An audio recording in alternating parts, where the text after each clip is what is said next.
Ang kwento ni Tomby.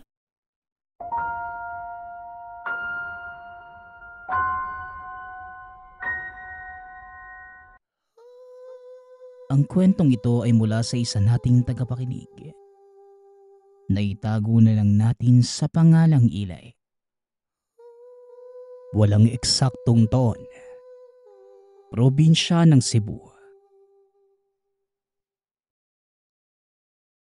Nagsimula ang kwento ng ating tampok na bida. Noong mga panahong nasa 7 taong gulang pa lamang siya. Isinilang mula sa isang etnikong pangkat ng Kabisayaan si Ilay. At ang tanging kinalakihan at kinilalang magulang ay si Lolo Duyong. Maagang namatay ang nanay at tatay nito dahil sa isang sakuna. Ito din ang dahilan kung bakit nagsikap para maging malakas na mandirigma ng kanilang tribo. Sa edad na 17 taon, sinimulan na ng kanyang lolo ang pagsasanay. Isinama nito si Ilay sa mga nagnanais mapabilang sa hanay ng mga mandirigma. Maniwala man kayo o sa hindi, si Ilay ang pinakabata sa lahat ng mga kasamahan niya. Ang ilan sa mga ito ay nasa edad 20 taon na. Ngunit ni minsan, wala pang narating na antas ang mga ito. Kaunting kaalaman, ang mga mandirigmang lumad ay may antas o hierarkiyang sinusunod. Nahati sa 3 baitang ang kanilang kasanayan. Mula sa pinakamataas hanggang sa pinakamababa. Narito ang pagkasunod-sunod. Timao, pinakamababa. Kadalasang nauuna sa tuwing may laban ng nilalaukan ang kanilang pangkat. Limawang, ikalawa sa pinakamataas. Nakapaikot ang mga ito sa 3 pangkat. At ang mga tagbanwa, dito naman pinipili ang susunod na mamumuno sa tribo o tinatawag nilang manikyad. Kapag napabilang ka sa ganitong antas, magkakaroon ka ng pagkakataong pamunuan ang isang tribo. Balik tayo sa kwento. Sa murang edad, narating na ni Ilay ang antas ng timao. Nagpakita ito ng kakaibang kahusayan sa pakikipaglaban. Nang talunin niya sa isang patimpalak ang 5 mula sa kabilang pangkat. Mahusay ang pinakita mo, Ilay. Masasabi kong nananalaytay sa kaugatan mo ang dugo ng ating lahi. Ipagpatuloy mo ang ganyang gawa.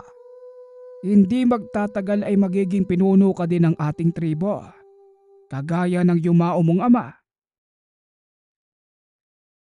Wika ni Tandang Duyong. Ang tatay ni Ilay na nagngangalang Laham. Ito ang pinuno ng kanilang tribo. Ngunit sa kasamaang palad, namatay ito nang sinalakay sila ng mga tausog mula sa kapuluan ng Mindanao. Kulang pa po ang ginagawa ko, Lolo. Hindi pa po ako karapat-dapat na batiin. Tugon ni Ilay. Isa sa mga ugali ng binata ang hindi makontento sa mga natatamong tagumpay. Palagi itong naghahangad ng higit pa hanggang sa marating niya ang gusto. Alam mo, Apo, mahusay ang ginawa mong pakikipaglaban. Wala pang kasing edad mo ang nakagapi sa isang limaong. Ito ang kauna-unahan. Muling wika na matanda. Ngunit kagaya ng dati, hindi pa din nakontento ang binata. Sa susunod pong patimpalak, isang tagbanwa naman po ang hahamunin ko sa laban. Tugon ni Ilay sabay lakad papalayo. Nauunawaan ni Tandang Duyong kung bakit nagkakaganon ang apo. Ito ay dahil nais niyang may pagiganti ang pagkamatay ng ina mula sa pananakop ng mga Moro. Sinundan na matanda si Eli. Nakita niya itong nakaupo sa gilid ng sapa habang naguhugas ng katawan. Alam mo apo, hindi naman malayong dumating ang panahong may paghihiganti mo ang tatay at nanay mo. Pero sa ngayon, bakit hindi mo muna lasapin ang pagiging binata? Bakit hindi ka gumaya sa kanila? Maglaro ka, maggala sa gubat at mamitas ng mga bungang kahoy. Wika ni Tandang Duyong. Ngunit umiling lamang si Eli at muling tumugon. Hindi po lolo. Alam ko pong masyado pa po akong bata pero kilala ko ang sarili ko eh. Alam kong kakayanin kong ipatupad ang batas ng ating tribo. Buhay para sa buhay.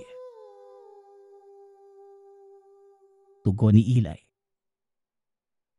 Simula nang mamatay ang mga magulang ni Eli, nag-iba na ang ugali ng binata. Yung dating masayahing paslit, biglang naging mabangis na leon. Galit na galit si Eli sa lahat ng mga dayong nakikita. Kahit pa mangangalakal lamang ang mga ito. Isang araw, napadako ang binata sa dalampasigan. Saktong may padaong na barko ng mga dayuhan. Naupo ang binata sa bato malapit sa mismong daungan. Pinapanood ang mga puting dayuhan habang nagbababa ng mga kargamento ang mga ito. Nakita din ni Eli ang mga kagaya niyang nakikitulong sa pagbaba ng mga malalaking kahon. Nang hindi sinasadya, naibagsak ng isang binata ang dala nitong kahon.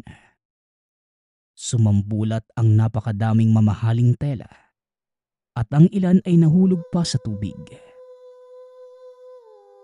Napatayo si Eli nang biglang sipain ng dayuhan ang binata. Noong una ay tinignan niya lamang ito at pinakiramdaman. Gustong makita ni Eli kung lalaban ba ang pinatang yon. Ngunit nagkamali siya ng inaakala. Dahil tila nagpaubaya lamang ito sa ginawang pananakit sa kanya. Dito na hindi nakatiis ang binata. Tumayo ito sa kinauupuan at walang sabi-sabi. Sinalakay ang puting dayuhan. Halos doble ang tangkad nito sa kanya. Higit na mas malaki ang katawan at may suot pang bakal na baluti. Gayunpaman, hindi naging balakid kay Eli ang mga yon upang mapabagsak ang dayuhan. Matapos pabagsakin ang kalaban, itinayo nito ang binata na kaagad namang nagtaka sa ginawa. Anong ginagawa mo? Itigil mo yan. Mapapahama ka lang kaibigan. Wika ng binata. Nanatiling nakatayo si Eli habang hinihintay na bumangon ang dayuhan.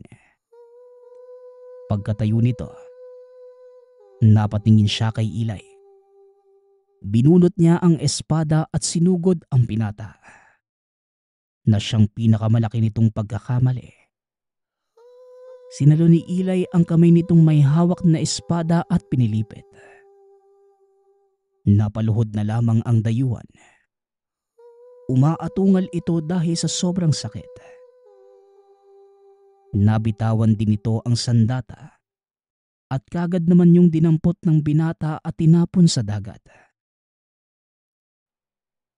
Mga walang hiya kayo. Sino kayo para saktan ng mga kalahi ko? Dayon lang kayo sa bayan namin ah. Wika ni Eli. Pinagmasdan siya ng binatang iniligtas.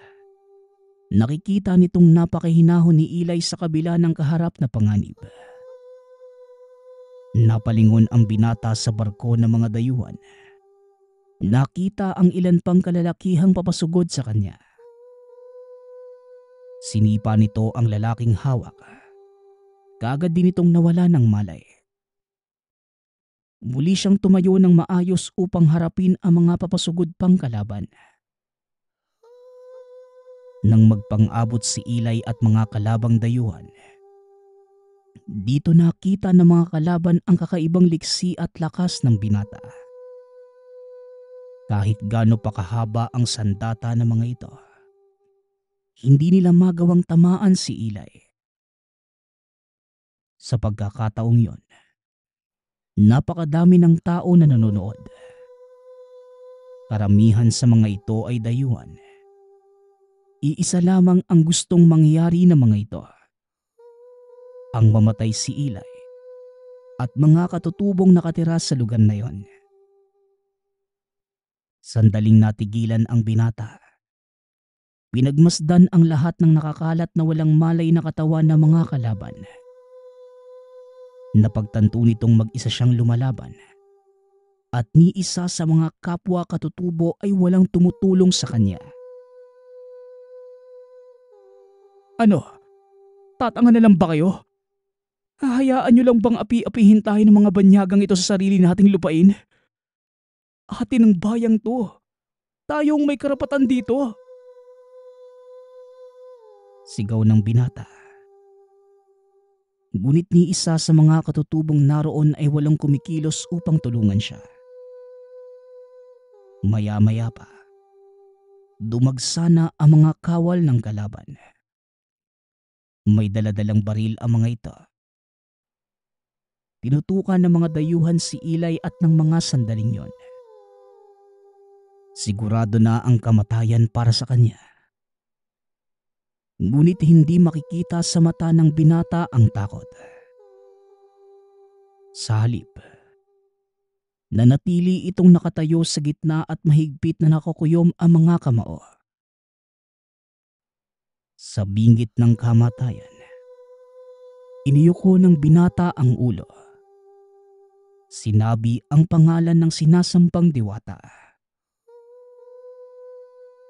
Kanlaon, hari ng lahat ng tagapaglikha ng lupa. Tanggapin niyo nawa ang aking kalag sa inyong kaharian. Dawa ibalik niyo ako sa lupa bilang isang matibay at matayog na puno ng yakal.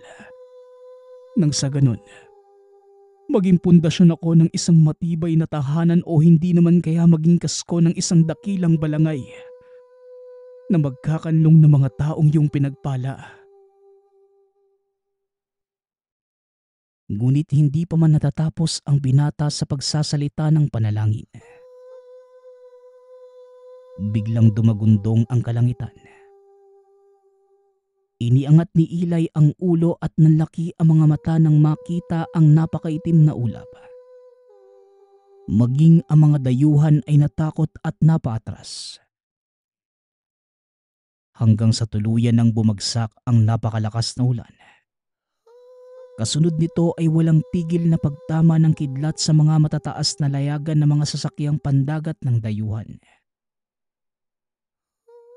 Nagkanda sunog ang mga ito na naging dahilan para katakutan ng lahat si Eli. Maging ang sariling mga katribo. Sinabing tumawag ito sa Panginoon ng kulog. Ngunit kitang-kita din nila ang pagtatakas sa mga mata nito. Kaya sa bandang huli, nawala ang kanilang takot at tinanong ang binata. Wala namang masabi si Eli dahil maging siya ay namangha din sa mga nangyari. Pag-atras ng mga sundalong dayuhan, ay siya ding paghuhupa ng unos at paghawi ng maitim na ulap. Napalingon si Eli sa gawing kanluran. Tamang-tama din ang paglubog ng araw ng mga sandaling yon. At sa hindi kalayuan, nakita ng binata ang imahe ng isang lalaking nakatayo sa dalampasigan. May hawak itong tungkod. At sa hindi malamang dahilan, naglakad si Eli palapit sa lalaki. Ngunit hindi na niya ito nagawang abutan dahil bigla na lang itong naglaho na parang bula. Napakamot na lamang sa ulo ang binata. Tumingala sa kalangitan at nagpasalamat. Kanlaon, salamat. Salamat at hindi niyo ako pinabayaan. Wika ni Ilay. Nang araw ding yon, nakarating sa lolo ang mga nangyari. Kaya pagka-uwi ng binata, kaagad siyang nasabo ng matanda. Ano ka ba namang bata ka? Ilang beses ko nang sinabi sa'yo na huwag kang makikialam sa mga gawain ng dayuhan sa pantalan. Papapahamak ka lang, Ilay. Hindi mo pa din nauunawaan ang lahat. Ito ang dahilan ng pagkamatay ng mga magulang mo. Wika ni Tandang Duyong. Nakayuko lamang si Ilay na mga sandaling yon. Ni hindi ito sumagot o nagsalita man lamang. Nagulat na lamang ang binata nang bigla siyang yakapin ni Lolo Duyong. Apo, ikaw na lang ang tanging natitirang alaala ng tatay mo sa akin. Pakiusap naman. Ingatan mo ang sarili mo. Dahil ayokong mawala ka rin. Kahit man lang sa huling mga sandali ng buhay ko, hayaan mo sana akong makapiling ka ng walang pangamba. Muling wika ni Tandang Duyong. Marahang tumango si Ilay. Niyakap pabalik ang matanda. Pasensya na po kayo, Lolo. Hindi ko po mapigilan ang galit ko eh. Sa tuwing naiisip ko ang ginawa ng mga dayuhan sa mga magulang ko. Hindi lang po sa kanila, Lo eh. Pati na rin po sa iba nating mga katribo. Kaya hindi nyo rin po ako masisisi kung ganun ang ginawa ko. Tugon ni Ilay. May tamang oras at panahon para sa lahat ng bagay, Ilay. Maging ang paghihigante. Kung hindi tumugon si Kanlaon sa panalangin mo, malamang Napigilan sa pagsasalita si Tatang Duyong.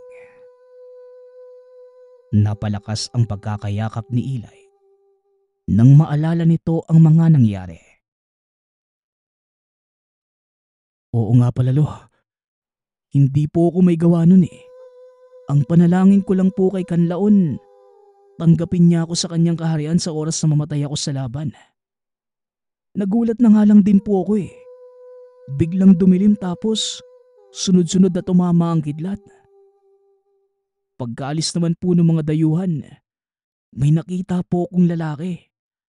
Lalapitan ko po sana kaso bigla na lang nawala eh.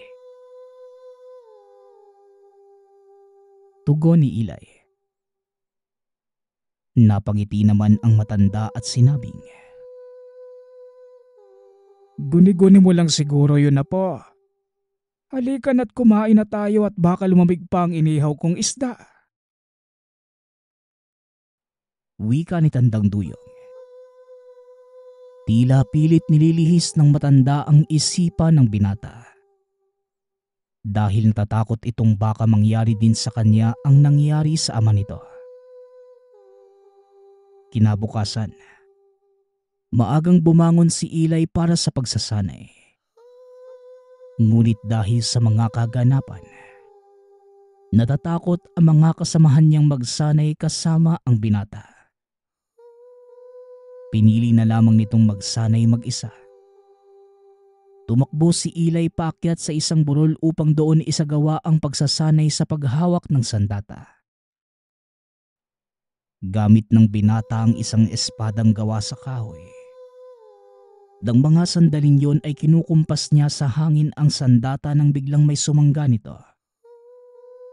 Nakapikit lamang si Ilay ng mga sandaling yon. Dahil nais niyang kabisaduhin ang pakikipaglaban ng hindi ginagamit ang paningin. Napadilat si Ilay sa pag-aakalang tumama sa isang puno ang hawak na sandata.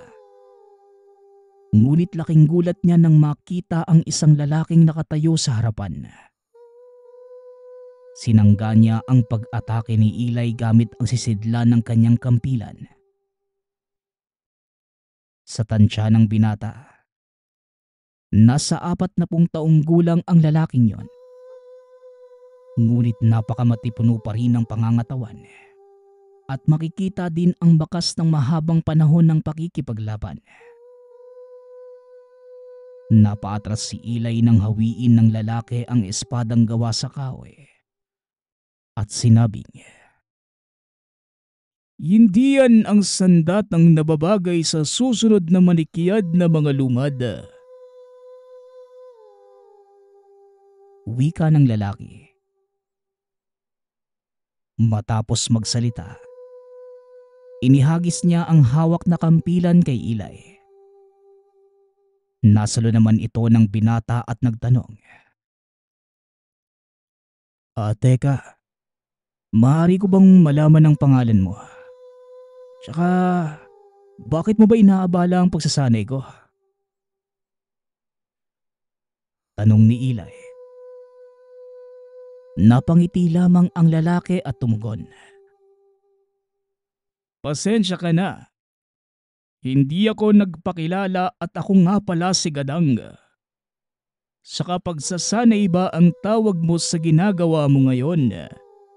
Hindi maituturing na pagsasanay ang paggamit ng espadang kahoy. Iiwanan ko sa iyo ang kampilan ko. Yan ang gamitin mo sa pagsasanay. Akin na lang ang laruang kahoy na ito. Pagpapakilala ng lalaki na nagngangalang Gadang. Sabay talikod at lakad palayo. Biglang naalala ng binata ang nakita noong nakipaglaban siya sa mga dayuhan. Sandali lang. Ikaw yung lalaki sa dalampasigan, di ba? Hindi ako maaari magkamali. Naroon ka nung araw na labanan ko ang mga dayuhan, tama ba? Tanong ng binata. Uminto sa paglalakad ang lalaki at muling lumingon. Oo, tama ka. Naroon nga ako nang ginawa mo ang pinakamalaking kahangalan sa buong buhay mo. Kaya sa susunod, mag-isip ka ng makailang ulit bago mo isagawa ang isang bagay. Tugon ni Gadang. Sabay lakad muli palayo. Hindi na nakapagsalita pa si Eli. Pinag-isipan nitong maigi ang sinabi ng lalaki. Napagtanto sa sariling kahangalan nga ang harapin ng isang buong hukbo ng mga dayuhan. Ibinaling ni Eli ang pansin sa hawak na kampilan. Napakaganda nito at yari sa kamagong ang sisidlan. Maging ang hawakan nito ay gawa sa sungay ng kalabaw. Nang hugutin niya ang kampilan mula sa lagyanan, mas lalong namangha ang binata dahil ang talim nito gawa sa purong ginto. Nang tuluyan niya itong mailabas sa lagayan, inilabas ni Eli ang sandata. Halos wala siyang maramdamang bigat. Marahan itong winasiwas hanggang sa pabilis ng pabilis. Pakiramdam niya ng mga sandaling yon, bahagi na ng katawan ang napakalaking kampilan. Ninais nitong subukan ang talim ng sandata, kaya humanap siya ng isang puno. At nang makakita, buong lakas niyang tinaga ang kampilan. Laking gulat nito na tila lumusot lang sa katawan ng puno ang talim.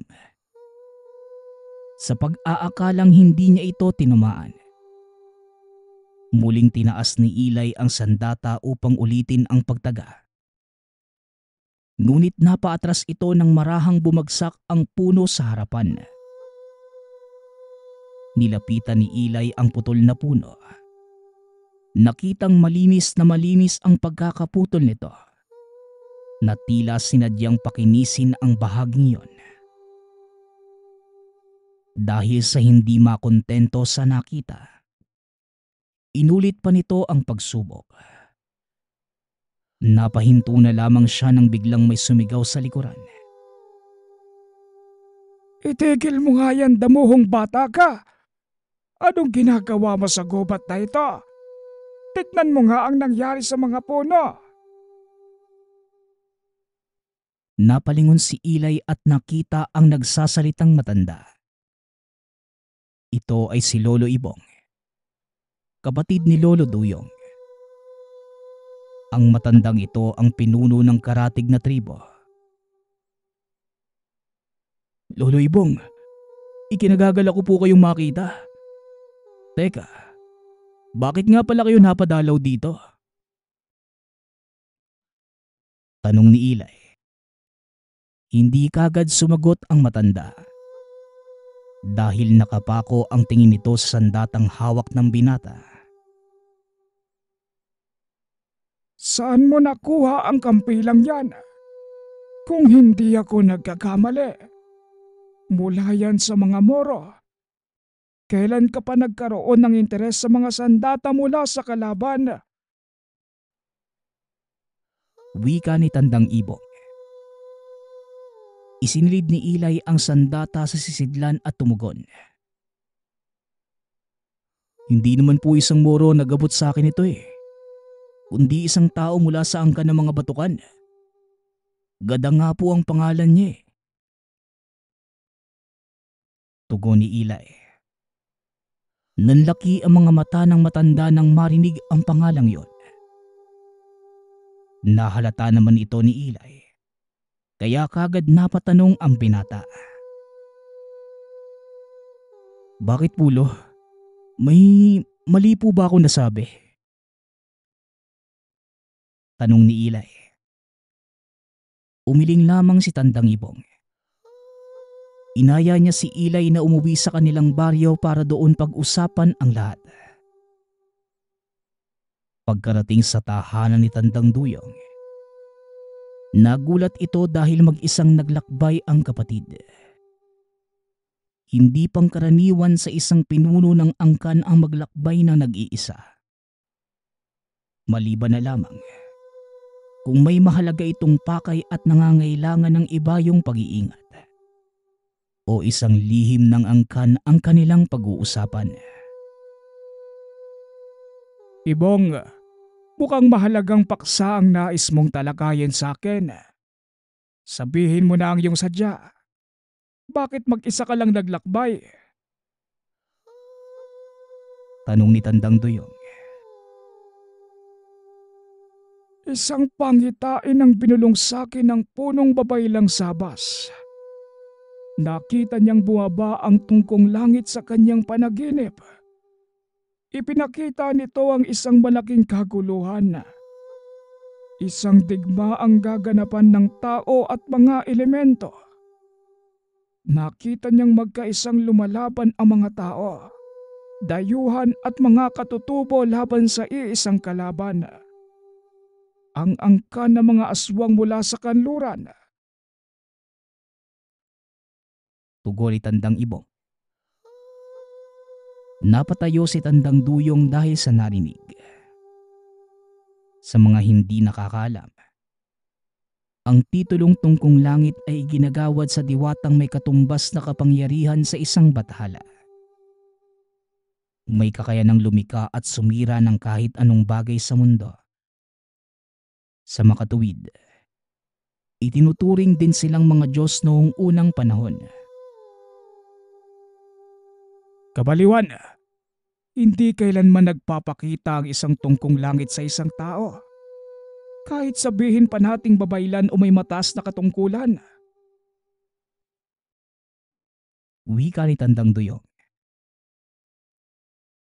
Alam mong kailanman, hindi nagkamali si babaylang sabas sa pangitain niya. Ang totoo, isa sa mga ito ang propesiyang nabanggit niya tungkol sa isang matandang huklubang nagpapanggap na batukan. Bit-bit nito ang isang gintong kampilan na sa palagay ko, kahalintulad ng hawak ng iyong pasaway na apo.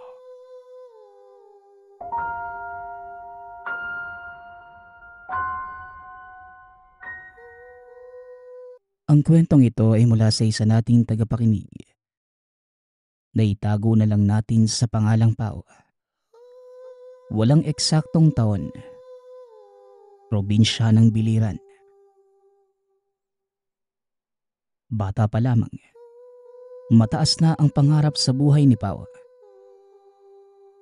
Lumaki ito sa pangangalaga ng mga madre sa bahay ampunan. Ni minsan ay hindi niya nagawang makilala ang mga tunay na magulang. Hanggang sa isang araw, may matandang lalaki na umampon kay Pao. Noong una ay nag-aalinlangan pa si Pao kay Mang Ramil. Dahil kakaiba ang aura nito. Mahaba ang balbas at may kung ano itong suot sa katawan. Kahit ang mga madre sa bahay ampunan, nag-aalinlangan ngunit naipasa nito ang lahat ng kailangan sa pag-ampon kay Pao. Nang makuha ang kustodiya ni Pao, kaagad niya itong inuwi sa tahanan. Mang Ramil, pwede po ba akong magtanong? Wika ni Pao. Tay Ramil na lang ang itawag mo sa akin. Ano bang itatanong mo? Tugon ng matanda. Ngunit nag-aalinlangan pa rin si Pao. Mang Ramil, ano po ba yung suot mo? Bakit para pong ang dami naman yan? Para saan po ba ang mga yan? Tanong ni Pao. Kaagad natahimik si Tatay Ramil sa naging tanong sa kanya ni Pao. Napakamot pa ito sa ulo. Tsaka sinagot ang tanong ng bata. Ay nako Pao, ang mga ito ay proteksyon ko para sa masasamang elemento. Sa ngayon, hindi mo pa maiintindihan ang nais kong tukuyin. Pero pagdating ng panahon, malalaman mo rin ang ibig kong sabihin. Tugon ni Tatay Ramil. Imbis na magsalita pa, nanahimik na lamang ang bata. Matapos ang pag-uusap, dinala ni Tatay Ramil si Pao sa magiging silid nito. Labis namang namangha si Pao dahil nakita niya na maraming mga laruan ang buong silid. Grabe naman po tatay, napakarami namang laruan dito sa silid ko. Sa akin po ba lahat ng to? Tanong ni Pao. Oo naman anak, sa'yo ang lahat ng yan. Matagal ko nang pinagandaan na magkaroon ng sariling anak. Pero hindi talaga ako nabiyayaan na magkaroon ng asawa. Kaya naman nag-ampon na lamang ako. Dahil alam kong yon ang magiging paraan upang magkaroon ako ng anak. Tugon ni Tatay Ramil. Natigilan naman si Pao. Bakit po hindi na lang po kayo mag-asawa? Mukha naman po kayo mabait eh. Muling wika ni Pao. Anak, marami ang nagkagusto sa akin. Pero wala eh. Iniiwan din nila ako. Tugon ni Tatay Ramil na may bahid ng lungkot sa boses. Napatango na lamang si Pao at tumupo ito sa kama. Masayang inilibot nito ang mata sa buong silid. Maraming salamat po sa pag-ampon sa akin. Pangarap ko po talagang magkaroon ng sariling pamilya. Tinupad niyo po yun. Wika ni Pao. Napangiti naman si Tatay Ramil sa sinabi ng bata. Umupo ito sa tabi ni Pao. Mula ngayon, ako na ang pamilya mo. Aalagaan kita tulad ng isang tunay na ama. Tugon ni Tatay Ramil. Matapos ang pag-uusap ng dalawa, lumabas si Tatay Ramil upang ipagluto ng makakain si Pao. Samantalang ang bata naman, matapos ayusin ang mga gamit sa kwarto ay lumabas ito at nilibot ang buong tahanan. Hanggang sa tinawag na lamang ito ni Tatay Ramil upang kumain na ng hapunan. Ikaw po talaga ang nagluto nito? Amoy pa lang po, masarap na eh. Wika ni Pao. Sige na anak, kumain ka na at magpahinga na. Tugon ni Tatay Ramil. Sinabayan nito sa pagkain ang bata. Matapos yun pumunta na sa kwarto si Pau para magpahinga at dahil sa pagod. Kaagad din itong nakatulog. Kinabukasan, maaga pa lamang gising na si Tatay Ramil at hinanda na niya ang agahan ni Pau. Nang magising ang bata, kaagad nitong tinupi ang higaan maging ang kumot at nagpunta na ito sa kusina. Magandang umaga po, tatay. Mukhang masarap po yung niluto mo ah. Wika ni Pau. Aba, ang aga mo namang magising. Baka inahantok ka pa. Gigisingin na lang kita kapag luto na ang agahan. Tugon ni Tatay Ramil. Hindi na po ako inaantok. Sanay na po akong magising ng maaga eh. Muling wika ni Ramil. Kinuha nito ang walis tambo at nagwalis sa buong tahanan. Natuwa naman si Tatay Ramil dahil sa kasipagan ng bata at nang maluto ang pagkain. Sabay nag-agahan ang dalawa. Habang nasa hapag ay nag-usap ang dalawa patungkol sa buhay. Hindi mo na ba sinubukang hanapin ang tunay mo mga magulang? Tanong ni Tatay Ramil.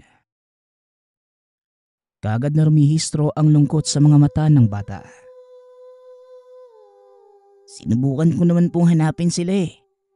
Sa pamamagitan po ng pagtatanong sa mga nag-alaga sa akin sa bahay ampunan.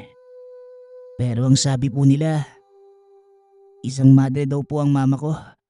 Pero pumanaw na ito nang isilang ako eh. Wala po silang alam tungkol sa tunay kong ama. Kaya hindi na lang din po ako nagtanong pa. Tugon ni Pau. Ganun ba anak? Bueno, andito naman ako eh. Ako na ang magiging magulang mo. Isa pa, pag-aaralin din kita para naman makakuha ka ng magandang trabaho sa hinaharap. Wika ni Tatay Ramil. Nagpatuloy lang sa pagkain ang dalawa at hindi na nag-usap pa. Nang sumunod na araw, nagumpisa na si Pau sa pag-aaral. Kinakabahan pa ito dahil yon ang unang beses na makakakilala siya ng mga bagong tao. Pagkarating sa eskwelahan, nahihiya pa si Pau na makipag-usap sa mga kaklase. Natapos ang araw na walang naging kaibigan si Pau. Kaya naman malungkot itong umuwi ng tahanan. Kaagad namang napansin ni Tatay Ramil ang lungkot sa mukha ng bata. Kaagad niya itong kinausap.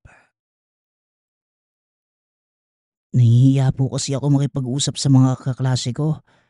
Kaya naman po wala akong naging kaibigan ngayong araw. Wika ni Pau. Ayos lang yun anak. Pwede ka pa namang bumawi sa susunod na araw eh. Huwag kang mahihiyang makipag-usap sa mga kaklase mo. Bueno, may ibibigay ako sa iyo. Tugon ni Tatay Ramil. Inilabas niya ang isang maliit na kahon. Kaagad na binuksan ni Pau ang binigay ni Tatay Ramil. Bumungad ang isang kwintas na tila hugis puso ang pendant. Ano po ito? Salamat po sa regalo, Tatay Ramil. Iingatan ko po ito palagi. Wika ni Pau. Kaagad isinuot ang kwintas. Yan ay mutya ng saging. Ganyang edad pa lamang ako sa iyo nang maging tagapangalaga ako ng mutsyang yan. Ngayon, ibinibigay ko na yan sa iyo. Balang araw magagamit mo ang bagay na yan bilang proteksyon laban sa kasamaan. Tugon ni Tatay Ramil. Labis namang saya ang naramdaman ni Pau sa regalong natanggap at niyakap niya ang matanda. Hindi ko po alam kung bakit ang bait-bait mo sa akin pero labis po ako nagpapasalamat sa Panginoon. Dahil po binigay ka niya sa akin eh. Maraming salamat po, Tatay Ramil. Muling wika ni Pau. Habang tumatagal, mas lalong napapalapit ang dalawa ngunit lingid sa kaalaman ni Pao. Merong tinatagong sikreto si Tatay Ramil. Nagsisinungaling ito sa kanya. Si Tatay Ramil ang tunay na ama ni Pao at plinano niya ang lahat upang mapalapit sa anak. Nag-aaral pa lamang si Tatay Ramil nang makilala niya noon ang ina ni Pao. Nagkaroon sila ng relasyon. Ngunit nalaman na lamang ni Tatay Ramil na nagmadre na ang kasintahan. Hindi alam ni Tatay Ramil na buntis pala ang kasintahan. Kaya wala siyang alam tungkol kay Pao. Hanggang sa muli niyang nakita ang matalik na kaibigan ng dating kasintahan. Sinabi nitong nagkaroon sila ng anak. Kaya kagad hinanap ni Tatay Ramil ang anak. At sa tulong ng mga pinangangalaga ang mutya at agimat, kaagad naman niyang nahanap si Pao. Ngunit hindi niya alam kung paano sasabihin ang katotohanan, lalo na't matagal na panahon na ang lumipas. Naisip na lamang ni Tatay Ramil na ampunin ang sariling anak upang makasama ito at maghintay na lamang ng tamang pagkakataon upang sabihin ang katotohanan. Alam ni Tatay Ramil na habang tumatagal na nagsisinungaling siya kay Pao, mas lalong lumalalim ang sugat ngunit walang pagpipilian si Tatay Ramil, kundi ilihim ang katotohanan lalo na ang tunay na pagkatao. Makalipas ang mahabang panahon, nakapagtapos ng pag-aaral si Pao at kumuha ito ng kursong edukasyon. Masayang nagtuturo si Pao sa mga estudyante at binabahagi ang kwento ng buhay. Hanggang sa isang araw, isa sa mga estudyante ni Pao ang lumapit sa kanya upang kausapin. Sir Pao, ako nga po pala si Benedict at ang storya po na binahagi mo sa amin kapareho po ng sinabi sa akin ng lola ko. Nabanggit ko po sa lola ko ang kwentong sinabi mo at nais ka po niyang makilala upang kumpirmahin ang isang bagay. Wika ng estudyanteng si Benedict. Nagulat si Pao sa sinabi ng estudyante. Kahit nag-aalinlangan ay sumama ito sa bata.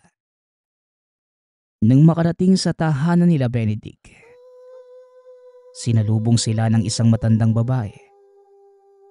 Laking gulat ni Pao nang bigla na lang siyang yakapin ng matanda.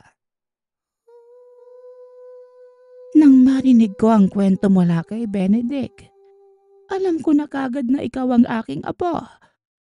Pumasok ka muna sa aming bahay na makapag-usap tayo na maayos. Wika ni Lola Luisa. Binalot ng maraming tanong ang isipan ni Pao. Pakiramdam niya, yun na ang sagot sa tunay na pagkatao. Nang makapasok sa loob ng tahanan, namangha si Pao sa ganda ng paligid at mga mamahaling bagay. Kaagad siyang binigyan ng maiinom na mga katulong at parabang prinsipe siya kung ituring sa tahanang yon. Ilang sandali pa, nagtanong si Pao dahil binabalot na ng kuryosidad ang isipan. Teka lang po hindi ko po maintindihan ang mga sinasabi mo Mawalang galang na po. Pero pwede po bang pakilinaw kung bakit niyakap at tinawag mo ko nga po? Wika ni Pao. Nagulat naman si Lola Luisa sa naging reaksyon ni Pao. Nako, wala bang nabanggit sa'yo si Ramil? Ako ang lola mo. Matagal na panahon na kitang hinahanap dahil gusto kong bumawi sa mga pagkukulang ko sa anak ko. Pero na magpunta ako sa bahay ampunan kung saan nanganak ang iyong ina, nabanggit na mga madre na inampong ka na ni Ramil. Siya ang tunay mong ama. Tugon ni Lola Luisa. Nanlaki ang mga mata ni Pao dahil hindi niya alam ang tungkol sa bagay na yon. Kaya mas lalong naguluhan ang isipan. Teka, hindi ko po maintindihan ang mga sinasabi mo. Paano ko po magiging tunay na ama si Tatay Ramil? Inampun niya lang naman po ko eh. Muling tanong ng binata. Mukhang hindi nga nasabi sa'yo ni Ramil ang katotohanan. Bueno, narito naman ako upang hihag sa'yo ang mga nangyari sa nakaraan. Tugon ni Lola Luisa. Nagsimula na itong sabihin ang lahat kay Pau. Hindi makapaniwala ang binata sa mga narinig. Pakiramdam niya buong buhay na kasama niya si Tatay Ramil ay puro kasinungalingan lamang. Maraming salamat po Lola Luisa sa mga impormasyong binahagi mo sa akin. Huwag po kayo mag-alala. Dahil dadalaw na lang po ako dito at sa ngayon, nais ko po munang makausap si Tatay Ramil para marinig ko po mismo sa kanya ang mga sinabi niyo. Wika ni Pau. Kaagad itong nagpaalam sa pamilya at nangako na lamang na babalik kapag may oras. Nang makalis sa tahanan, dali-daling umuwi si Pau para malaman ang totoo. Nang makarating sa tahanan, lingid sa kaalaman ni Tatay Ramil na alam na pala ni Pau ang totoo. Nakangiti itong sinalubong ni Tatay Ramil. Sinubukan niyang yakapin ang anak. Ngunit mabilis na umiwas si Pau na pinagtaka ni Tatay Ramil. May problema ba anak? Alam kong pagod ka sa trabaho. Sige na, magpahinga ka na muna at ipaglaluto na lang kita ng paborito mong pagkain. Wika ni Tatay Ramil. Hindi na napigilan pa ni Pau ang sariling tanungin si Tatay Ramil tungkol sa nalaman. Tay Ramil, totoo bang tunay mo akong anak? Sabihin mo po ang totoo. Huwag ka po sa akin magsinungaling. Wika ni Pau. Kaya wala nang nagawa pa si Tatay Ramil kundi sabihin ang totoo kay Pau. Patawarin mo sana ako anak. Patawarin mo ako sa pagsisinungaling ko sa'yo. Hindi ko lang alam kung ano ang gagawin at kung paano ko sasabihin sa iyo ang totoo. Lalo na't matagal na panahon nang wala ako sa tabi mo. Tugon ni Tatay Ramil. Ngunit imbis na magalit, ngumiti lamang si Pau at niyakap ang ama. Ayos lang po yun, Tay. Naiintindihan ko po kung bakit nagawa mo ang bagay na yun. Huwag po kayong mag-alala. Dahil hindi naman po ako galit sa'yo eh. Wika ni Pau. Natuwa naman si Tatay Ramil dahil hindi nagalit sa kanya ang anak. Nang dahil sa pangyayaring yon, mas lalong tumibay ang samahan ng mag-ama at nagkaroon ng interes si Pau patungkol sa panggagamot ng ama. Hanggang sa nagsimula na ang binatang aralin ang mga orasyon, panggagamot at iba pang kakayahan na meron si Tatay Ramil. Nais ni Pau na sundan ang yapak ng ama at ipagpatuloy ang nasimulan nito sa kanilang baryo. Matagal na panahon ang ginugol ni Pau upang maaral ang kaalaman na meron ang ama. Habang nagiging dalubhasa si Pau sa mga kaalaman ng pagiging albularyo, nagpatuloy lamang si Tatay Ramil sa pagtulong sa kapwa. Hanggang sa sumapit ang bagong taon, nagbigay ng regalo sa isa't isa ang mag-ama. Maraming salamat anak sa pagiging mabuti mo sa akin at sa pagpapatawad mo. Alam kong hindi madali ang mga pinagdaanan mo sa bahay ampunan. Kaya naman nais kong bumawi sa iyo. Bueno, ito ang regalo ko sa iyo at sana'y magustuhan mo. Wika ni Tatay Ramil. Binuksan ni Pau ang regalo. Tumambad sa kanya ang isang balisong. Saan ko naman po gagamitin ang balisong na to, Tay? Isa pa, wala pa ito sa ating mga ninuno ah. Mapapansin pa yung mga Latin na nakaukit eh. Tugon ni Pau.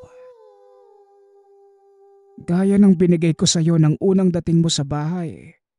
Magagamit mo rin ang balisong na yan sa tamang panahon. Alam kong handa ka na sa bagay na kinatatakutan ko.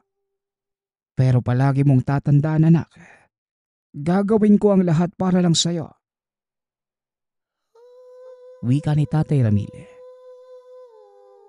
Biglang nakaramdam si Pau ng kirot sa dibdib sa hindi malamang dahilan. Pakiramdam niya, may laman ang mga sinasabi ng ama sa kanya, ngunit hindi na lamang niya pinansin ang bagay na yon. Dahil nakatuon siya sa kasiyahan sa araw na ito. Nais pa sana ni Pau na i-google ang oras kasama si Tatay Ramil. Ngunit pinasundo siya ng lola. Kaagad namang nagpaalam si Pau. Pero hindi niya alam na ang araw pala na yon, ito ang huling araw na makikita niya ang ama. Matapos magpaalam, kaagad namang sumama si Pau sa tahanan ng lola. Ngunit hindi pa man nakakalayo, bigla na lamang may kumuha kay Tatay Ramil. Hindi naman ito kilala ng binata.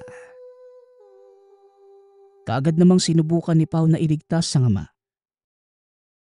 Ngunit malalakas ang dumukot kay Tatay Ramil at nawalan ng malay si Pau. Nang magising ang binata, nakita niya ang nag-aalalang mukha ni Lola Luisa. Kaagad namang napaupo si Pau at nagtanong ang lola. Ano ba ang nangyari, apo? Sino ang mga kumuha sa tatay mo? At bakit malalakas sa mga ito na tila hindi mga normal na tao? Tanong ni Lola Luisa. Kaagad na alala ni Pau ang mga sinabi ni Tatay Ramil sa kanya. Walang sabi-sabi, kaagad tumayo si Pau at bumalik sa kanilang tahanan. Hindi na napigilan ni Lola Luisa ang apo. Dahil nagmamadali na ito. Samantalang si Pau naman, nang makauwi ito ng tahanan ay kaagad naghanda. Sigurado ang binata na ang kalaban ng ama ay may kagagawa ng pangyayaring yon. Muling naalala ni Pau ang sinabi ng ama sa kanya, na balang araw ay magagamit niya ang balisong at mutya ng saging. Napaisip si Pau. Ito na ang tamang oras na sinasabi ng ama. Hinanda ni Pau ang sarili upang sagipin ang ama, lalo pat siya lang ang tanging makakapagligtas kay Tatay Ramil. Kaagad nagdasal si Pau at tumingi ng gabay sa mutya ng saging, maging sa kanilang mga ninuno upang malaman niya ang kinaroroonan ng ama. Nang dahil sa pananalig ni Pau, natagpuan niya ang lugar kung saan binihag ang ama, ngunit hindi na basta sumugod si Pau. Pinag-aralan niyang mabuti ang lugar. Nag-isip na magandang plano upang matalo ang mga kalaban. Sa tulong ng kaalaman at orasyon na natutunan ni Pau, nakagawa ito ng magandang plano. Hindi na nagsayang pa ng oras si Pau at sinagawa na ang plano. Sa tulong ng orasyon at sa bulag, nagawa ni Pau na kumilos nang hindi nalalaman ng mga kalaban. Naging madali kay Pau para talunin ang mga nakabantay sa paligid. Ngunit nang papunta na si Pau sa loob ng tahanan ay bigla na lang siyang hinila ng isang lalaki na may katandaan. Hindi ka ba nag-iisip, iho? Sa tingin mo, ganun mo lamang matatalo ang mga aswang na yan? Tanong ng lalaki. Blanko lamang itong tinignan ni Pau. Sino ka naman? At isa pa, bakit ba nandito ka? Kalaban ka, no? Tama ako. Tugon ni Pau. Anak ka ng tipaklong. Ang ingay mo naman eh. Tignan mo, nakatingin na sa atin ang mga aswang. Wika ng lalaki at hinanda nito ang sarili. Mabilis na kumilos si Pau at gamit ang mutya ng saging. Nagawa niyang matalo ang mga nakalaban, ngunit nilamangan siya ng lalaki. Nang maubos ang mga kalaban ay kagad binalingan ni Pau ang lalaki. Teka, Sino ka ba? Bakit nandito ka? Tsaka paano mo nalaman na aswang sila? Tanong ni Pao. Hinipan ng lalaki ang baril na ginamit niya sa pakikipaglaban at nakangisi itong tumingin kay Pao. Isa akong pulis. Tawagin mo na lang akong Tatang Benjo. Misyon ko na lutasin ng misteryong nagaganap sa baryong ito. At dahil mula ako sa pamilyang Antingero, nalaman ko ang kinaroroonan ng mga biktima. Kaya ikaw, sino ka bang bata ka? At ano ang pakay mo sa lugar na ito? Tugon ni Tatang Benjo at namangha naman si Pao. Astiga. Nga pala, ako nga pala si Pao. Nagpunta ako dito para iligtas ang tatay ko. Binihag siya ng aswang eh. Wika ng binata. Ilang sandali pa ay bigla na lamang may nagsalita. Mabuti naman at meron tayong bisita. Masaya akong makilala kayo. Maligayang pagdating sa impyerno. Wika ng kalaban ng ama na si Lot. Humahagalpak pa ito ng tawa. Sabi ko na nga ba eh, ikaw ang bumihag sa tatay ko. Saan mo siya dinala? Tanong ni Pao. Sa lugar kung saan wala ka, nandun ang tatay mo. Tugon ni Lot. Tumawa naman ng malakas si Tatang Benjo. Napakapangit naman ang biro mo. Hindi nakakatawa. Natural wala si Pao doon dahil nandito siya. Sabat ni Tatang Benjo. Napukaw nito ang atensyon ng aswang at kagad sumugod si Pao. Ngunit mabilis na nakaiwas ang aswang. Hinawakan siya nito sa leeg at inangat sa ere. Mahina ka pa bata. Hindi uubra sa akin ang mutya na hawak mo. Kahit na magtulungan pa kayong dalawa ay kaya ko kayong pagbuhulin. Wika ni Lot. Sabay hagis papalayo kay Pao. Tumama ang likod ng binata sa puno at nahilo ng bahagya. Tama na ang daldal. Para ka lang naman manok na putak ng putak. Puro ka lang pagkahambog. Wika ni Tatang Benjo. Siya muna ang lumaban sa aswang. Namangha si Pao sa galing ni Tatang Benjo sa pakikipaglaban ngunit hindi nagsayang pa ng oras ang binata. Tinahak niya ang daan kung saan niya huling nakita ang amang nakakulong. Kahit nahihilo, nagpatuloy lamang si Pao at nakita niya ang amang pinapalibutan ng mga aswang. Sugatan at walang malay. Tatay Ramil, anong ginagawa niyo sa kanya? Mga walang hiya kayo. Papatayin ko kayong lahat. Sigaw ni Pao. Kanya-kanyang sumugod ang mga bantay na aswang pero mabilis na talo ni Pao ang mga ito. Nang maubos ang mga aswang, kaagad na pinakawalan ni Pao ang ama ngunit bigla na lamang dumating si Lot. Sa tingin mo, hayaan kong makalis kayo dito?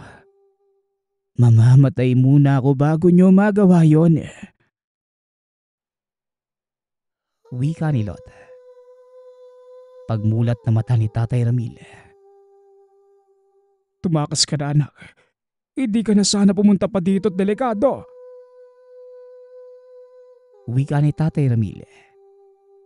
Hinang-hinana ang katawan nito. Hindi naman po pwede yun, tay. Dito ka lang po at gagawin ko ang lahat para makaalis tayo sa lugar na to. Tugon ng binata. Nagsimula na ang dalawa na maglaban at dahil malakas ang aswang, ilang beses napatumba si Pao. Pero hindi sumuko ang binata. Nagpatuloy lamang ito sa pakikipaglaban. Sa kalagitnaan ng labanan ng dalawa, Dumating si Tatang Benjo at nabaril nito sa kanang braso si Lot. Kinuha ni Pau ang pagkakataong yon upang wakasan ang buhay ng aswang. Pero mabilis na sumugod ito kay Pau. Akmang sasaksakin nito ang binata ay humarang si Tatay Ramil.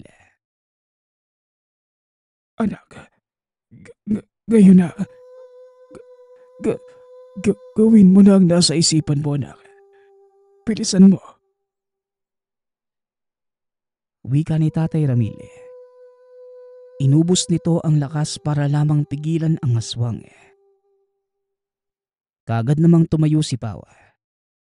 Isinaksak ang balisong sa leeg ni Lot. Kaagad ding binunot at tinarak naman sa kanang dibdib. Dahilan para unti-unting manghina ang aswang. Ilang sandali lang ang lumipas ay bumagsak na si Tatay Ramil at naghihingalo na ito. Tay Ramil, lumaban ka po. Huwag mo po akong iiwan. Hindi ko kayang mawala ka sa tabi ko. Pakiusap. Huwag mo ipipikit ang mga mata mo. Ililigtas po kita. Wika ni Pau. Hanggang sa hinawakan ni Tatay Ramil ang mukha ng anak. Bahagyang ngumiti ang ama at tumulo ang luha mula sa mata. Ang lahat ng tao, anak, darating sa puntong iiwan din ng mundong ito. Lahat tayo ay matatapos ang buhay. Alam kong hindi magiging madali ang lahat, pero anak, alam kong hindi matatapos ang ligasiya ko sa mundong ito. Maging masaya ka at ipagpatuloy ang iyong pangarap. Mawawala man ako, pero palagi pa rin akong nakamasid sa iyo. Huling wika ni Tatay Ramil. Matapos sabihin ang mga katagang yon, bumagsak ang kamay ni Tatay Ramil. Senyales na wala na itong buhay. Labis na pagdadalamhati ang naramdaman ni Pau. Nang sumikat ang araw, nawala na ang bakas ng mga aswang at para bang walang nangyari. Pinunasan ni Pau ang luha mula sa mata. Mahigpit na niyakap ang bangkay ng ama. Palagi kong tatandaan ang mga sinabi mo, Tay Ramil. Babaunin ko ang mga aral na natutunan ko mula sa iyo. Maraming salamat sa pagmamahal na inhalay mo sa akin. Wika ni Pau. Tumayo ito at sumaludo sa ama. Naluha na lamang si Tatang Benjo sa nasaksihan. Dahil tapos na ang misyon ni Tatang Benjo ay nagpaalam na ito kay Pau. Masaya akong nakasama kita sa misyon ko. Sana ay hindi pa ito ang huling beses na magkita tayo. Nakikiramay ako sa pagkawala ng iyong ama. Wika ni Tatang Benjo. Nauna na itong umuwi. Matapos ang nangyari ay nagpunta si Pau sa pangangalaga ni Lola Luisa. Sinuportahan nito ang kagustuhan ni Pau.